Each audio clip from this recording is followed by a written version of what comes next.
Hi అండి, welcome back to our channel our kitchen plate. ఎంత తిన్నా సరే బోర్ కొట్టని బ్రేక్ఫాస్ట్ ఏదైనా ఉంది అంటే అది దోశ మాత్రమే. ఎన్ని రకాల పిండిలు ప్రిపేర్ చేసినా, ఎన్ని వెరైటీలు దోశలు వేసినా సరే దోశ ఎవర్ గ్రీన్, అసలు చాలా బాగుంటుంది. బన్ దోశకి ఒక రకమైన పిండి, లేకపోతే పల్చటి పేపర్ దోశకి ఒక రకమైన పిండి పట్టుకునే పని లేకుండా ఈ ఒక్క రకమైన పిండి పట్టుకొని చూడండి. కావాలంటే బన్ దోశలైనా వేసుకోవచ్చు, పేపర్ దోశలు కావాలంటే పేపర్ దోశలైనా వేసుకోవచ్చు, మసాలా దోశ, ఆనియన్ దోశ, పన్నీర్ దోశ, ఇలా రకరకాల దోశలు అయితే వేసేసుకోవచ్చు. సింపుల్గా ఎలా ప్రిపేర్ చేసేసుకోవాలో పిండి చూసేద్దాం. ముందుగా ఒక బౌల్ తీసుకొని దాంట్లోకి ఇక్కడ 1 కప్పు వరకు మినపగుండ్లను తీసుకుంటున్నాను నేను. ఇక్కడ పట్టుపప్పు అయినా సరే తీసుకోవచ్చు, నేను ప్రస్తుతానికైతే మినపగుండ్లు తీసుకున్నాను. 1 కప్పు మినపప్పుకి 1/2 కప్పు వరకు పచ్చిశనగపప్పు, అలాగే 1/2 టేబుల్ స్పూన్ వరకు మెంతులను కూడా యాడ్ చేసేసుకోవాలి. ఇలా మెంతులను యాడ్ చేసుకోవటం వల్ల దోశలు అనేవి మంచి గోల్డెన్ బ్రౌన్ కలర్లో వస్తాయి. దీంతోపాటు 2 కప్పుల వరకు రేషన్ బియ్యం తీసుకుంటున్నాను. ఇంట్లో ప్రిపేర్ చేసుకునేవి కదా, అచ్చం బియ్యం అయితే అంత హెల్తీగా ఉండదని చెప్పేసి నేను ఇక్కడ 2 కప్పుల వరకు తీసుకున్నాను. హోటల్స్లో అయితే 6 కప్పులు 5 కప్పుల వరకు కూడా వేస్తారు. ఇవి మొత్తం బాగా శుభ్రంగా కడుక్కొని ఒక 6 గంటల సేపు నాననివ్వాలి.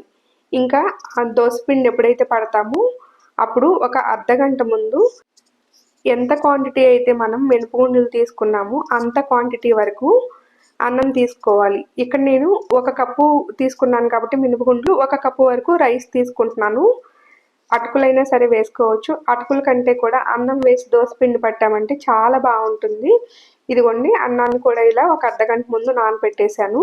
ఇప్పుడు 6 గంటల సేపు నానిన మినపప్పుని మిక్సీకి వేసేసుకొని చాలా ఫైన్ పేస్ట్లా ప్రిపేర్ చేసేసుకోవాలి. ఇలా ఫైన్ పేస్ట్లా ప్రిపేర్ చేసేసుకుంటే మనకి బన్ దోశలా కావాలనుకున్నాము అనుకోండి, దోశ అనేది కొంచెం మందంగా చిన్నగా వేసి కొంచెం ఆయిల్ వేసేసి మూత బోర్లిస్తే బన్ దోశలాగా మంచిగా కాలుతుంది. లేదు మనకి పల్చడి దోశ కావాలనుకున్నాం అనుకోండి, దోశ అనేది పెనం మొత్తం స్ప్రెడ్ చేసుకుంటూ పల్చగా వేసేసి ఆయిల్ అప్లై చేసేస్తే మంచిగా క్రిస్పీగా పల్చగా కాలుతుంది. ఇలా 2 రకాలుగా ప్రిపేర్ చేసేసుకోవచ్చు ఈ దోశ పిండితోటి. అటుకులతో వేసే దోశల కంటే కూడా అన్నంతో వేసిన దోశలు బాగుంటాయి. ఒకసారి ట్రై చేసి చూడండి. ఇదిగోండి, పిండి మొత్తం ఇలా ప్రిపేర్ చేసేసుకొని ఎంత క్వాంటిటీ అయితే కావాలో అంత క్వాంటిటీ నెక్స్ట్ డే మార్నింగ్కి నేను ఇంకొక గిన్నెలోకి తీసుకుంటున్నాను. ఇక్కడ మొత్తం పిండి బయట పెట్టేసామనుకోండి పులిసిపోద్ది. అందుకని చెప్పేసి ఎంత క్వాంటిటీ కావాలో నెక్స్ట్ డేకి అంత క్వాంటిటీ తీసుకొని కొంచెం ఉప్పు, అలాగే ఒక 1/2 కప్ వరకు వాటర్ కూడా వేసేసి కలిపి పెడుతున్నాను. ఎందుకంటే ఇది నేను ప్రిపేర్ చేసింది నైట్ 8 o'clockకి, అందుకని చెప్పేసి నెక్స్ట్ డే మార్నింగ్కి పుల్లవదు పిండి. అందుకే నేను ఉప్పు వాటర్ కూడా ఇప్పుడే వేసేసి ఇలా ఫర్మెంటేషన్కి పెట్టేశాను.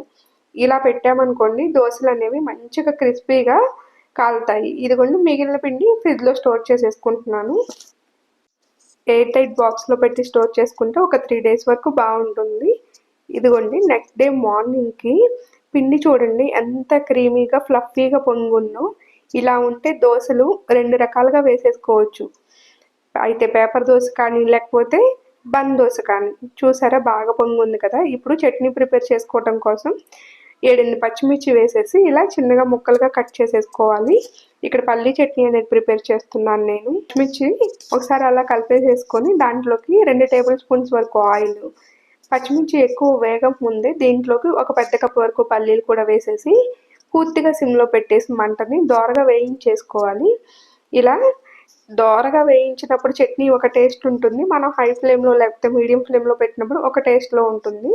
నేనైతే ఇక్కడ పూర్తిగా సిమ్లో పెట్టేసి వేయిస్తున్నాను. ఇలా వేయిస్తే చట్నీ కూడా బాగుంటుంది. ఈ పల్లీలు అలాగే పచ్చిమిర్చి వేగిన తర్వాత కొంచెం కొత్తిమీర అనేది యాడ్ చేస్తున్నాను. కొత్తిమీర కూడా యాడ్ చేసేసి ఒకసారి అలా కలుపుకొని స్టవ్ ఆఫ్ చేసేస్తే సరిపోతుంది. ఇదిగోండి, పల్లీలు మొత్తం పూర్తిగా చల్లారిన తర్వాత ఒక మిక్సీ జార్లో తీసేసుకొని అందులోకి 2 వెల్లుల్లి రెమ్మలు, అలాగే రాళ్ళ ఉప్పు ఒక 1/2 టేబుల్ స్పూన్ వరకు వేస్తున్నాను. ఇలా వేసేసి ఒకసారి మిక్సీ పట్టుకోవాలి. ఇలా బరగ్గా మిక్సీ పట్టేసుకున్న తర్వాత అప్పుడు వాటర్ వేసేసి ఫైన్ పేస్ట్లో ప్రిపేర్ చేసేసుకోవాలి. ఈ చట్నీ అయితే దోశల్లోకి నాకు చాలా ఇష్టం, అందుకని చెప్పేసి ఎక్కువ శాతం ఇలాగే చట్నీ ప్రిపేర్ చేస్తాను. ఇప్పుడు మసాలా దోశ చూద్దాం మనం. ఫస్ట్ మసాలా దోశ ఎప్పుడు ప్రిపేర్ చేసుకోవాలనుకున్నా సరే మసాలా అనేది థిక్ కన్సిస్టెన్సీలో ఉండకూడదు. చాలా పల్చగా ఉండాలి. ఇలా పల్చగా ఉంటే దోస మీద మనం స్ప్రెడ్ చేసుకోవటానికైనా, దోస క్రిస్పీగా కాలటానికైనా బాగా యూజ్ అవుతుంది. ఇదిగోండి ఈ బంగాళదుంప మసాలా కూర ఇలా మెత్తగా ఉండాలి. ఇలా మెత్తగా ఉన్నప్పుడు దోస కూడా టేస్ట్ కొంచెం డిఫరెంట్‌గా వస్తుంది. చాలా బావుంటుంది. ఒకసారి ట్రై చేసి చూడండి. నెక్స్ట్ టైము ఈ మసాలా ప్రిపేర్ చేసినప్పుడు వీడియో అప్లోడ్ చేస్తాను. ఇప్పుడు మనం మసాలా దోస చూద్దాము. మసాలా దోసకి ముందుగా ఇలా దోస అనేది చాలా పలుచగా స్ప్రెడ్ చేసేసుకొని మనం ప్రిపేర్ చేసి ఉంచుకున్న మసాలాని కూడా ఇలా అప్లై చేసేసుకోవాలి. ఇదిగోండి ఇలా అప్లై చేసేసుకొని దోస మొత్తం స్ప్రెడ్ చేసేసుకొని అప్పుడు ఒక 2 టేబుల్ స్పూన్స్ వరకు ఆయిల్ని యాడ్ చేసేసుకోవాలి. ఆయిల్ని యాడ్ చేసేసుకొని క్రిస్పీగా కాలనివ్వాలి. బాగా క్రిస్పీగా కాలిన తర్వాత హాఫ్గా ఫోల్డ్ చేసేసుకోవాలి. ఫోల్డ్ చేసుకున్న వెంటనే మనం పెనం మీద నుంచి తీయకుండా ఒక 2 సెకండ్ల పాటు ఇలా రెండు వైపులా టర్న్ చేసేసి కాల్చుకుంటే చాలా అంటే చాలా బాగుంటుంది మసాలా దోశ. ఇదిగోండి ఇప్పుడు మసాలా దోశ అయిపోయిన తర్వాత నార్మల్గా ఆనియన్ దోశ వేస్తున్నాను. ఆనియన్ దోశ వేసేటప్పుడు మీలో ఎంతమందికి ఆనియన్తో పాటు పచ్చిమిర్చి కూడా వేసే అలవాటు ఉంది?